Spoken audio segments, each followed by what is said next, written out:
me ask you a question about that, because I had several texts I was just trying to find there overnight where people with similar sort of thing they were coming out with. Do you get fed up of being seen as a racist party? We are not a racist party. Within certain parts of the media? Well, certain parts of the media have tried to put that upon us. They called us the BNP and Blazers and goodness knows what else.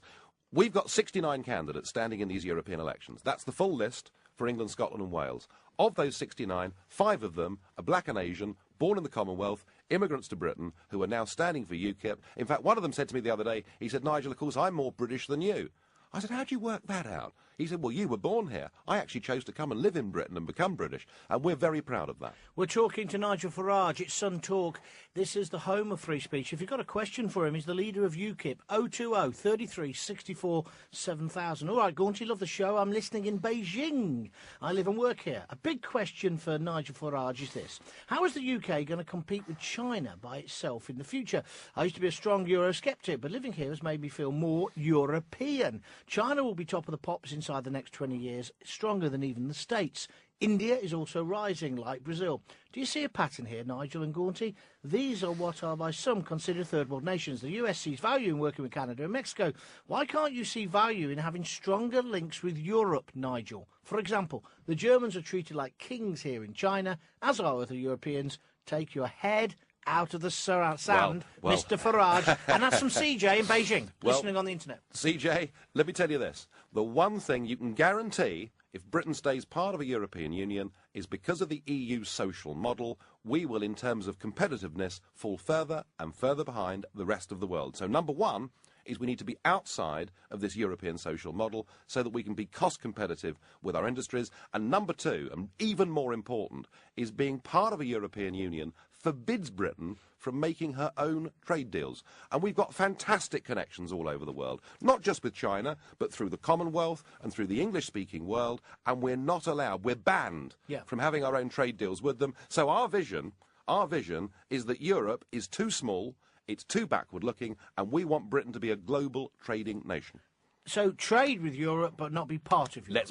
Let's trade with them, John. Let's be friendly with them. Let's attempt to be good next-door neighbours, although with the French that may be a little tricky from time to time. But, you know, let's do what normal countries do. Let's agree on things, but let's not have them making our laws. Let's talk about the Gurkhas. Where do you stand on the Gurkhas? And John in Hereford, I'm coming to you next on this. I'm actually furious about it. I'm not just furious about the way the Gurkhas have been treated. And incidentally, isn't Joanna Lovely just fantastic in every regard? Well, Joanna could come on and say anything she fancies. I mean, she's just terrific. Yeah. But I tell you what makes me angry.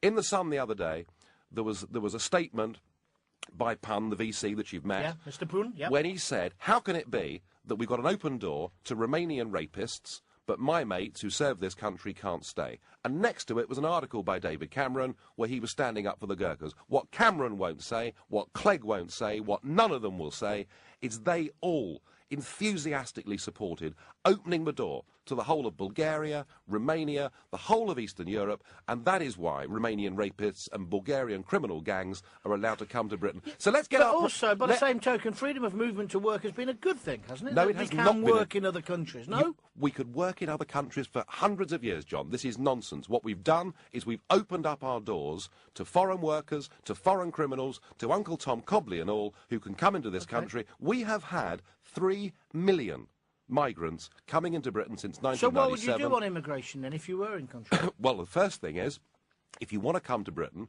if you want to come to live in Britain, to work in Britain, to settle in Britain, that decision should be taken by the British people and the British Parliament and not by European governments. Last week, the Romanian president gave 1 million passports to people from Moldova. The average salary of over 50% of them is less than £1 a day. So where are they going to come And those 1 million people can come and live in Britain because the Romanian president decides that. And that, John, is what the European elections are all about. OK, let's go to John in Hereford talking about the Gurkhas. What's your views? You just heard Nigel's. OK, I mean, pretty much very strong views.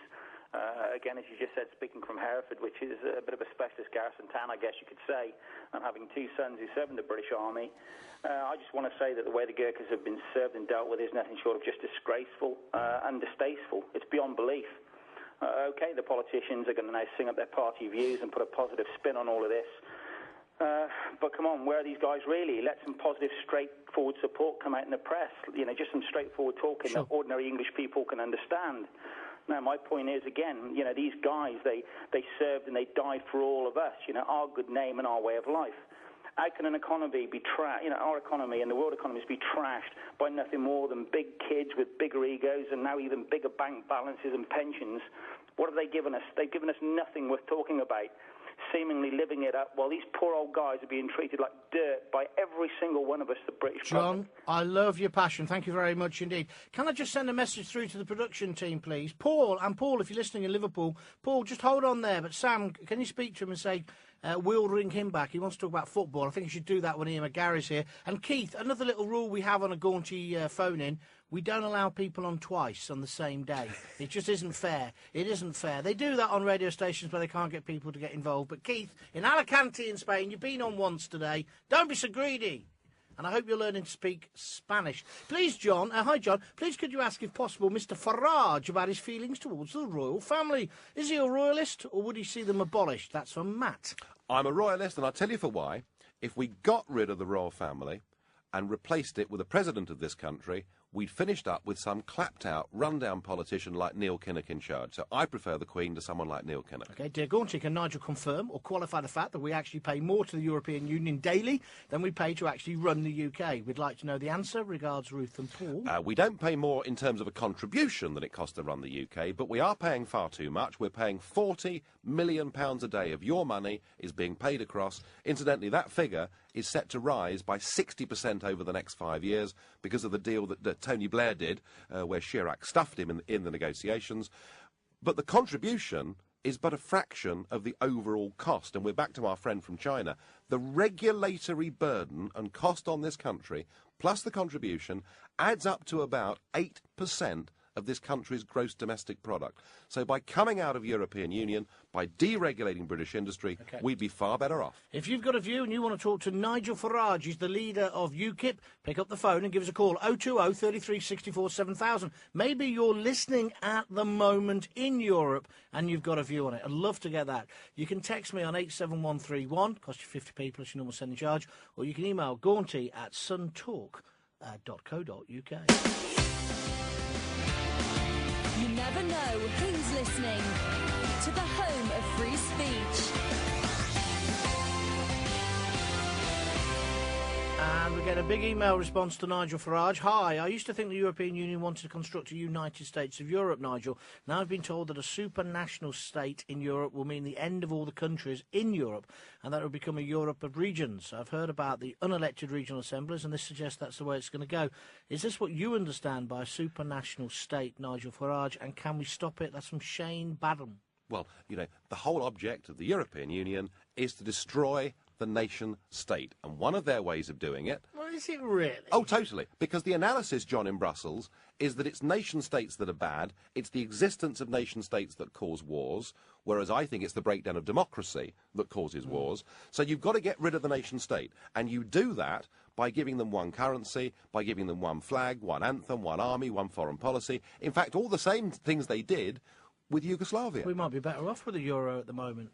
Well, certainly not, and thank goodness we kept the pound, the one great victory. And because we've got the pound has been able to fall a bit on the world exchanges. Now, it does mean, if you take your kids to Disneyland in Paris, it's going to be a bit more expensive. It certainly is. But it's giving British business an opportunity to export our way out of this mess. I'm a paid-up Conservative member, Gaunty, but I'm fed up with Cameron's flip-flop stance on Europe. Nigel and his party now have my vote come June. I want to send a strong message to Brown that I want out. I mean, surely, and that's from Josh, isn't the fact that the victor in June is either going to be apathy or it's going to be a kick in the you-know-whats to Brown? It's going to be protest, isn't it? Well, it's not going to be about your party. Well, hang on a second. There's plenty to protest about, isn't there, for goodness sake? We've got an opposition party who are sitting on the fence and not telling us where they stand. We've got a Labour and Lib Dem party who lied to us in their manifestos in 2005 by not giving us a referendum. There's a lot to protest about. And if people like Josh are going to lend their votes to UKIP